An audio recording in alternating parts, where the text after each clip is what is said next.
The little hunchback Zia. The little hunchback Zia twirled slowly up the steep road, keeping in the deepest shadows, even though the night had long fallen. Sometimes he staggered with weariness or struck his foot against a stone and smothered his involuntary cry of pain. He was so full of terror that he was afraid to utter a sound which might cause any traveler to glance toward him. This he feared more than any other thing, that some man or woman might look at him too closely. If such a one knew much and had keen eyes, he or she might in some way guess even at what they might not yet see. Since he had fled from the village in which his wretched short life had been spent, he had hidden himself in thickets and behind walls or rocks or bushes during the day, and had only come forth at night to stagger along his way in the darkness. If he had not managed to steal some food before he began his journey, and if he had not found in one place some beans dropped from a camel's feeding bag, he would have starved. For 5 nights he had been wandering on, but in his desperate fear he had lost count of time. When he had left the place he had called his home, he had not known where he was going or where he might hide himself in the end. The old woman with whom he had lived, and for whom he had begged and labored, had driven him out with a terror as great as his own. "Begone," she had cried in a smothered shriek. "Get thee gone, accursed! Even now thou mayest have brought the curse upon me also. A creature born a hunchback comes on earth with the blight of Jehovah's wrath upon him. Go far, go as far as thy limbs will carry thee. Let no man come near enough to thee to see it. If thou go far away before it is known, it will be forgotten that I have harbored thee." He had stood and looked at her in the silence of the dead, his immense, black Syrian eyes growing wider and wider with childish horror. He had always regarded her with slavish fear.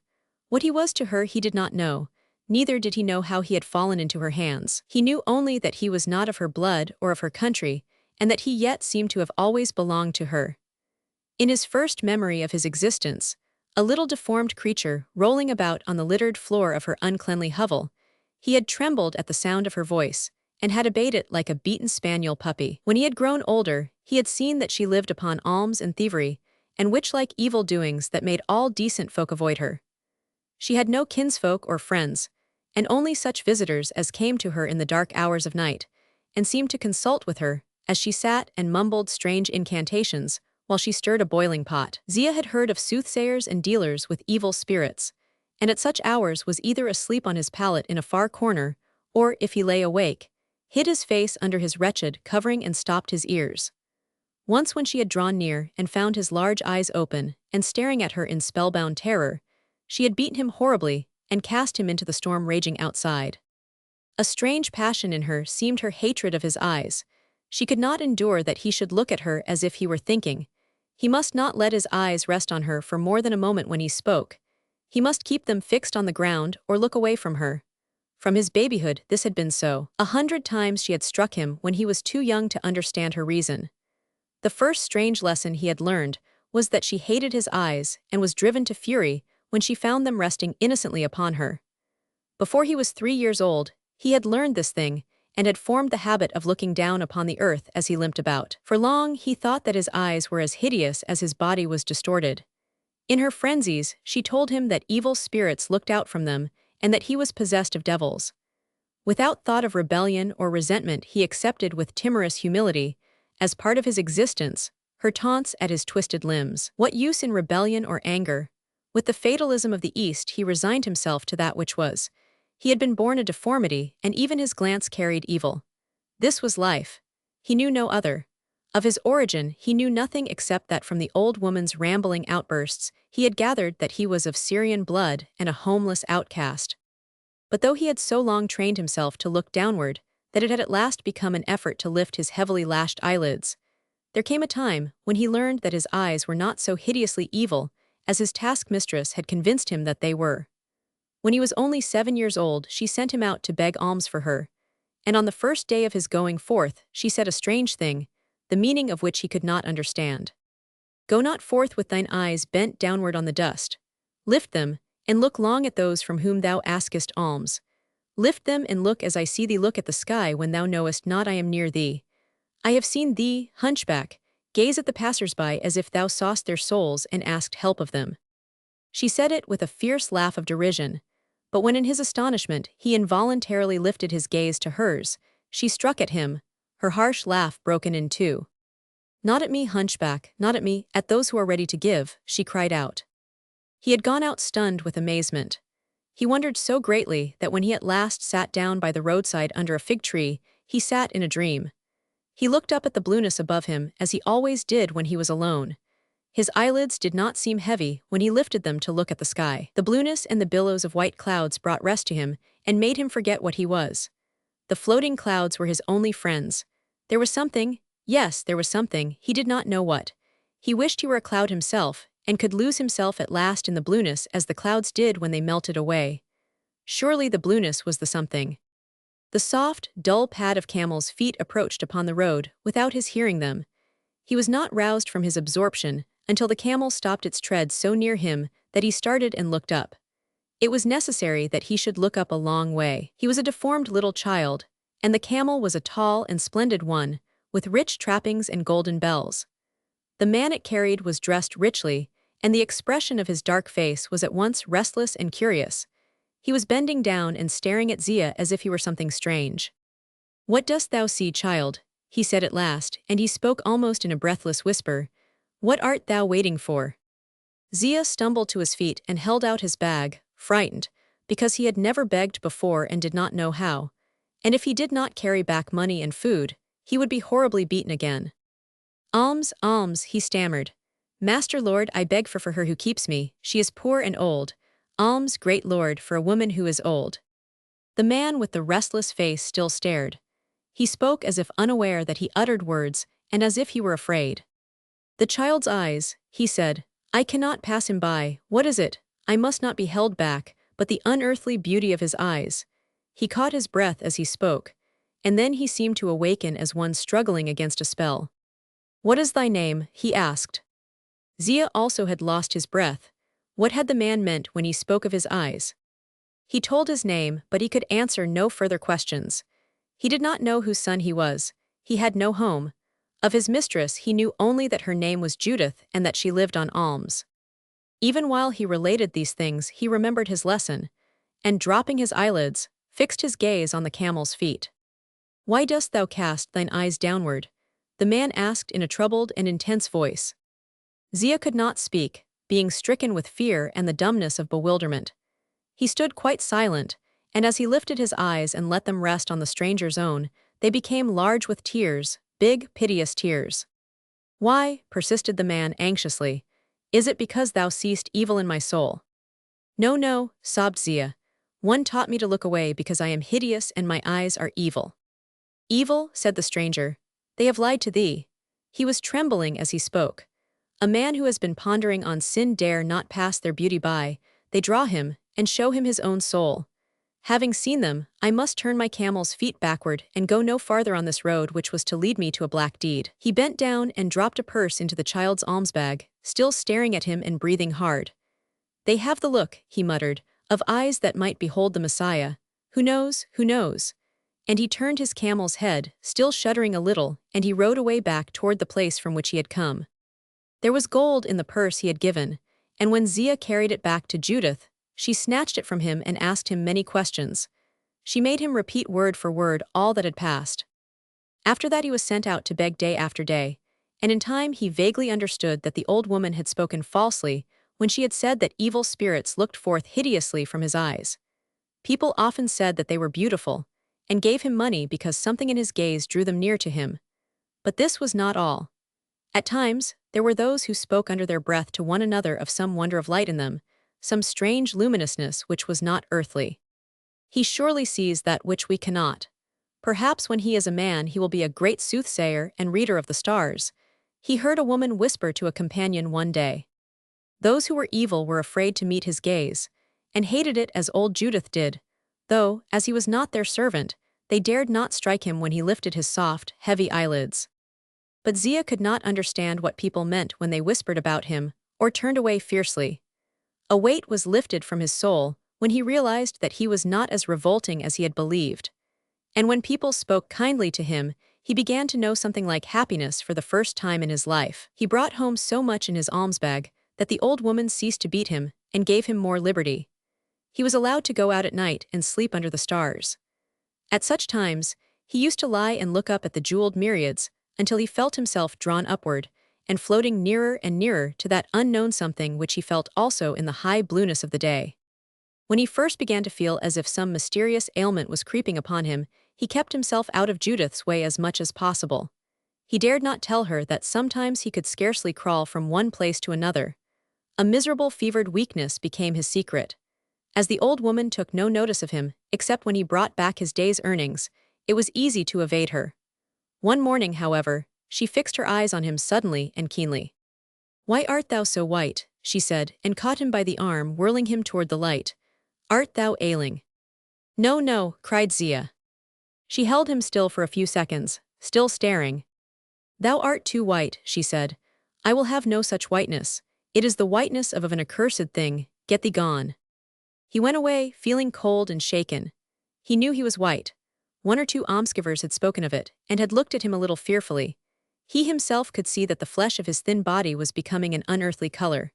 Now and then he had shuddered as he looked at it because there was one curse so horrible beyond all others that the strongest man would have quailed in his dread of its drawing near him. And he was a child, a 12-year-old boy, a helpless little hunchback mendicant. When he saw the first white and red spot upon his flesh, he stood still and stared at it, gasping, and the sweat started out upon him and rolled down in great drops. "Jehovah," he whispered, "God of Israel, thy servant is but a child." But there broke out upon him other spots, and every time he found a new one his flesh quaked, and he could not help looking at it in secret again and again.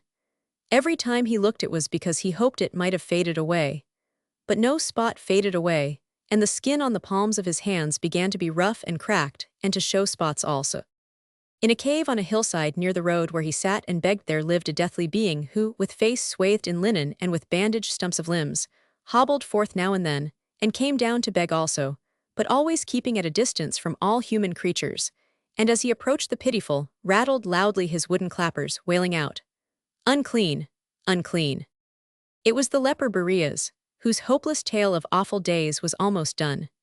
Zia himself had sometimes limped up the hillside and laid some of his own poor food upon a stone near his cave, so that he might find it. One day he had also taken a branch of almond blossom in full flower, and had laid it by the food, and when he had gone away and stood at some distance watching to see the poor ghost come forth to take what he had given, he had seen him first clutch at the blossoming branch and fall upon his face, holding it to his breast, a white, bound, shapeless thing, sobbing and uttering hoarse, croaking, unhuman cries.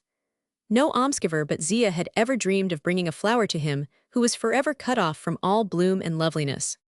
It was this white, shuddering creature that Zia remembered with the sick chill of horror when he saw the spots. "Unclean, unclean," he heard the cracked voice cry to the sound of the wooden clappers. "Unclean, unclean." Judith was standing at the door of her hovel one morning when Zia was going forth for the day.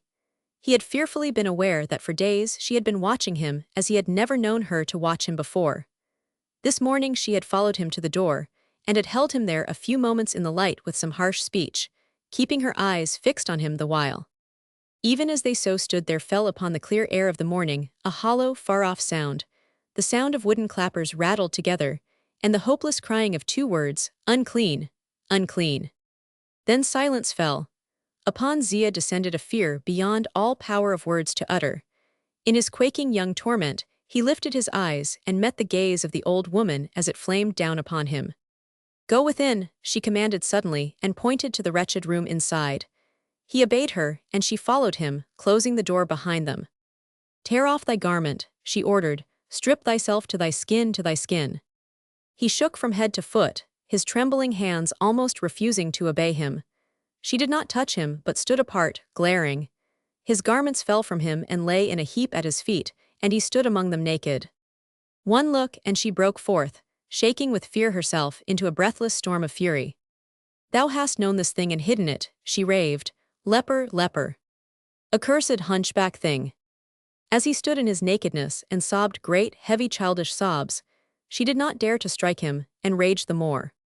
If it were known that she had harbored him, the priests would be upon her, and all that she had would be taken from her and burned. She would not even let him put his clothes on in her house. "Take thy rags and begone in thy nakedness. Clothe thyself on the hillside. Let none see thee until thou art far away.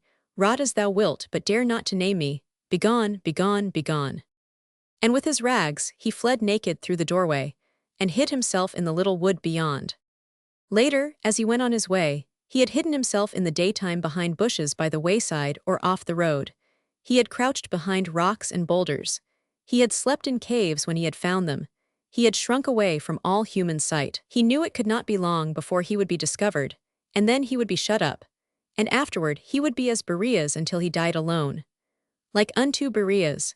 To him it seemed as though surely never child had sobbed before as he sobbed, lying hidden behind his boulders, among his bushes, on the bare hill among the rocks.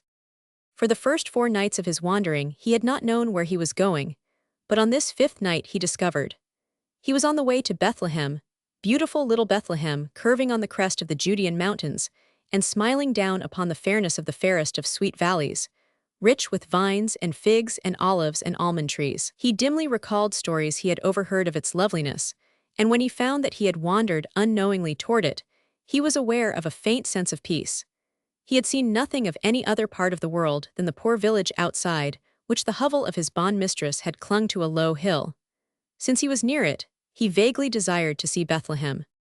He had learned of its nearness as he lay hidden in the undergrowth on the mountainside that he had begun to climb the night before.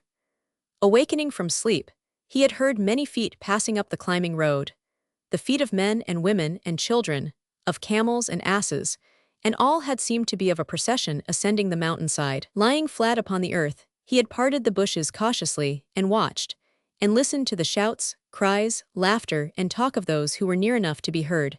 So bit by bit he had heard the story of the passing throng. The great Emperor Augustus, who, to the common herd seemed some strange omnipotent in his remote and sumptuous paradise of Rome, had issued a decree that all the world of his subjects should be enrolled, and every man, woman, and child must enroll himself in his own city. And to the little town of Bethlehem, all these travelers were wending their way, to the place of their nativity, in obedience to the great Caesar's command. All through the day he watched them, men and women and children who belonged to one another, who rode together on their beasts, or walked together hand in hand. Women on camels or asses held their little ones in their arms, or walked with the youngest slung on their backs. He heard boys laugh and talk with their fathers, boys of his own age, who trudged merrily along, and now and again ran forward, shouting with glee. He saw more than one strong man swing his child up to his shoulder and bear him along as if he found joy in his burden. Boy and girl companions played as they went and made holiday of their journey. Young men or women who were friends, lovers, or brothers and sisters bore one another company. "No one is alone," said Zia, twisting his thin fingers together. No one, and there are no lepers. The great Caesar would not count a leper. Perhaps, if he saw one, he would command him to be put to death." And then he writhed upon the grass and sobbed again, his bent chest almost bursting with his efforts to make no sound. He had always been alone, always, but this loneliness was such as no young human thing could bear. He was no longer alive, he was no longer a human being. Unclean, unclean, unclean. At last he slept, exhausted, and past his piteous, prostrate childhood and helplessness, the slow procession wound its way up the mountain road toward the crescent of Bethlehem, knowing nothing of his nearness to its unburdened comfort and simple peace. When he awakened, the night had fallen, and he opened his eyes upon a high vault of blue velvet darkness strewn with great stars. He saw this at the first moment of his consciousness. Then he realized that there was no longer to be heard the sound either of passing hoofs or treading feet. The travelers who had gone by during the day had probably reached their journey's end and gone to rest in their tents, or had found refuge in the enclosing khan that gave shelter to wayfarers and their beasts of burden. But though there was no human creature near, and no sound of human voice or human tread, a strange change had taken place in him. His loneliness had passed away, and left him lying still and calm as though it had never existed, as though the crushed and broken child who had plunged from a precipice of woe into deadly, exhausted sleep, was only a vague memory of a creature in a dark past dream. Had it been himself, lying upon his back, seeing only the immensity of the deep blue above him and the greatness of the stars, he scarcely dared to draw breath lest he should arouse himself to new anguish. It had not been he who had so suffered. Surely it had been another Zia. What had come upon him? What had come upon the world? All was so still that it was as if the earth waited, as if it waited to hear some word that would be spoken out of the great space in which it hung. He was not hungry or cold or tired. It was as if he had never staggered and stumbled up the mountain path and dropped shuddering, to hide behind the bushes before the daylight came and men could see his white face. Surely he had rested long. He had never felt like this before, and he had never seen so wonderful a night. The stars had never been so many and so large. What made them so soft and brilliant that each one was almost like a sun? And he strangely felt that each looked down at him as if it said the word, though he did not know what the word was. Why had he been so terror-stricken? Why had he been so wretched? There were no lepers, there were no hunchbacks. There was only Zia, and he was at peace, and akin to the stars that looked down. How heavenly still the waiting world was, how heavenly still. He lay and smiled and smiled. Perhaps he lay so for an hour. Then high, high above he saw, or thought he saw, in the remoteness of the vault of blue, a brilliant whiteness float. Was it a strange, snowy cloud, or was he dreaming? It seemed to grow whiter, more brilliant. His breath came fast, and his heart beat trembling in his breast, because he had never seen clouds so strangely, purely brilliant. There was another, higher, farther distant, and yet more dazzling still. Another and another showed its radiance until at last an arch of splendor seemed to stream across the sky. "It is like the glory of the Ark of the Covenant," he gasped, and threw his arm across his blinded eyes, shuddering with rapture. He could not uncover his face, and it was as he lay quaking with an unearthly joy that he first thought he heard sounds of music, as remotely distant as the lights. "Is it on earth?" he panted. "Is it on earth?" He struggled to his knees. He had heard of miracles and wonders of old, and of the past ages when the sons of God visited the earth. "Glory to God in the highest," he stammered again and again and again. "Glory to the great Jehovah," and he touched his forehead 7 times to the earth. Then he beheld a singular thing. When he had gone to sleep, a flock of sheep had been lying near him on the grass. The flock was still there, but something seemed to be happening to it. The creatures were awakening from their sleep as if they had heard something. First one head was raised, and then another and another and another, until every head was lifted, and everyone was turned toward a certain point as if listening. What were they listening for? Zia could see nothing, though he turned his own face toward the climbing road and listened with them. The floating radiance was so increasing in the sky that at this point of the mountainside, it seemed no longer to the night, and the faraway paeans held him breathless with mysterious awe. Was the sound on earth? Where did it come from? Where? "Praised be Jehovah," he heard his weak and shaking young voice quaver. Some belated travelers were coming slowly up the road. He heard an ass's feet and low voices. The sheep heard them also. Had they been waiting for them? They rose one by one, the whole flock to their feet, and turned in a body toward the approaching sounds. Zia stood up with them. He waited also, and it was as if at this moment his soul so lifted itself that it almost broke away from his body, almost. Around the curve an ass came slowly bearing a woman, and led by a man who walked by his side. He was a man of sober years and walked wearily. Zia's eyes grew wide with awe and wondering as he gazed, scarce breathing.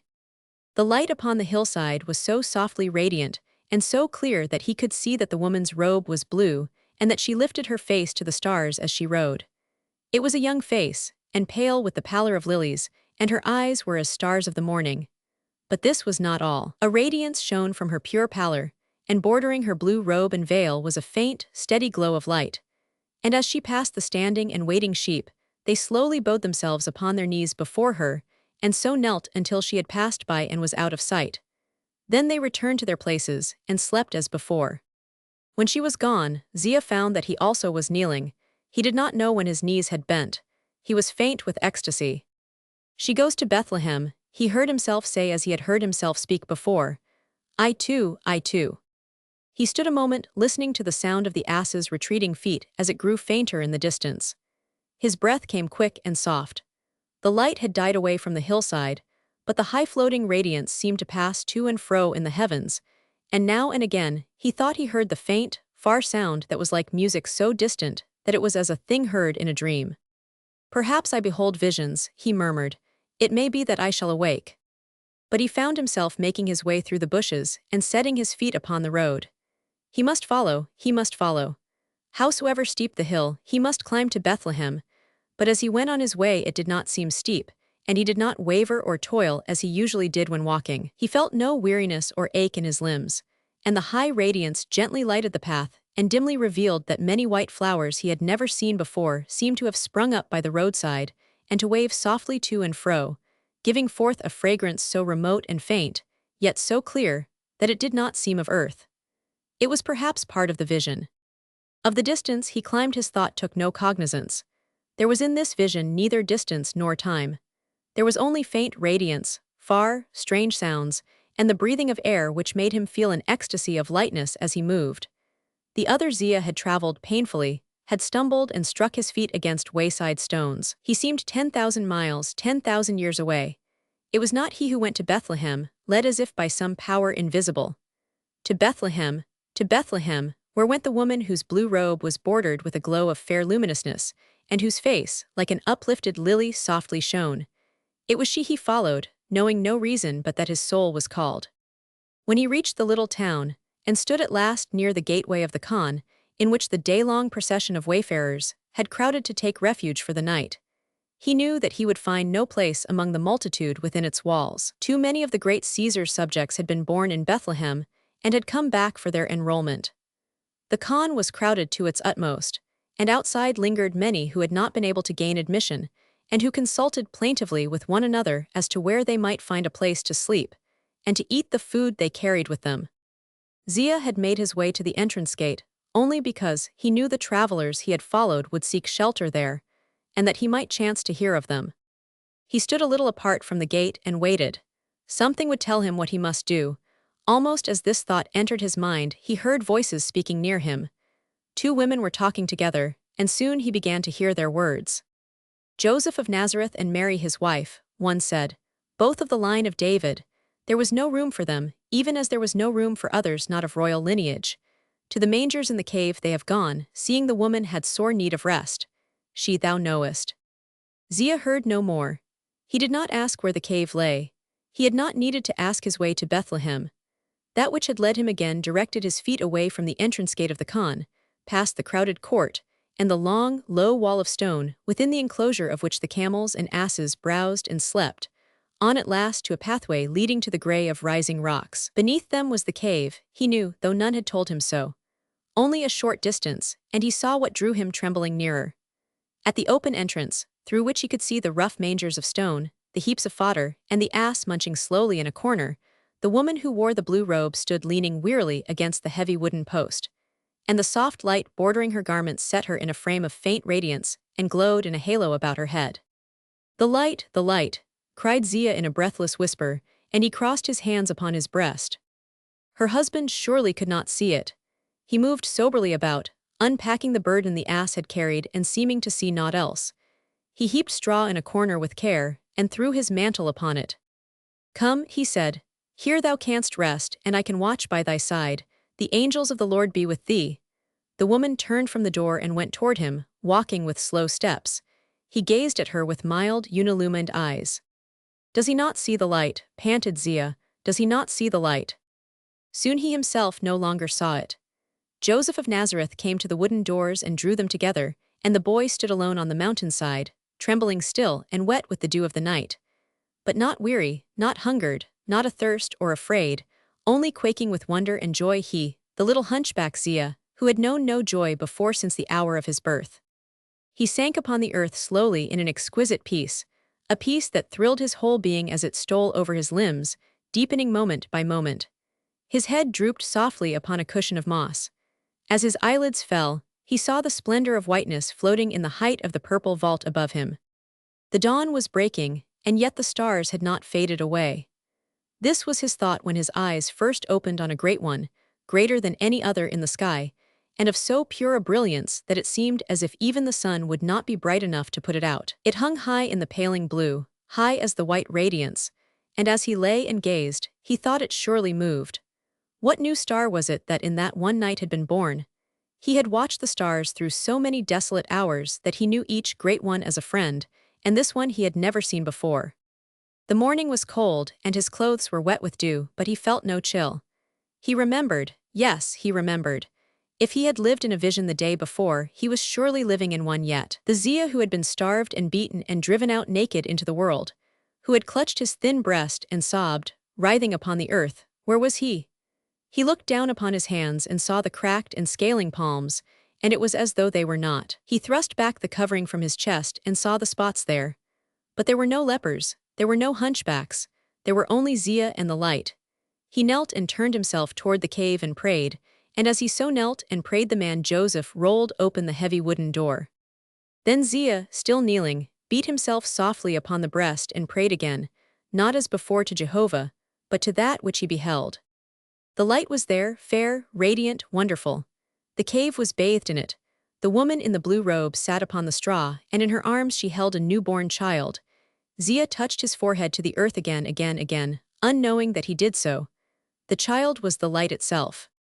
He must rise and draw near. That which had drawn him up the mountainside drew him again. The child was the light itself. As he crept near the cave's entrance, the woman's eyes rested upon him soft and wonderful. She spoke to him, she spoke. "Be not afraid," she said. "Draw nigh and behold." Her voice was not as the voice of other women. It was like her eyes, his body, through his blood, through every limb and fleshy atom of him. He felt it steal. New life, warming, thrilling, wakening in his veins new life. As he felt it, he knelt quaking with rapture even as he had stood the night before gazing at the light. The newborn hand lay still. He did not know how long he knelt. He did not know that the woman leaned toward him, scarce drawing breath, her wondrous eyes resting upon him as if she waited for a sign. Even as she so gazed she beheld it and spoke, whispering as in awed prayer. "Go forth and cleanse thy flesh in running water," she said. "Go forth." He moved, he rose, he stood upright, the hunchback Zia who had never stood upright before. His body was straight, his limbs were strong. He looked upon his hands, and there was no blemish or spot to be seen. "I am made whole," he cried in ecstasy so wild that his boy's voice rang and echoed in the cave's hollowed roof. "I am made whole." "Go forth," she said softly, "go forth and give praise." He turned and went into the dawning day. He stood swaying and heard himself sob forth a rapturous cry of prayer. His flesh was fresh and pure, he stood erect and tall. He was as others whom God had not cursed. The light, he stretched forth his arms to the morning sky. Some shepherds roughly clothed in the skins of lambs and kids were climbing the hill toward the cave.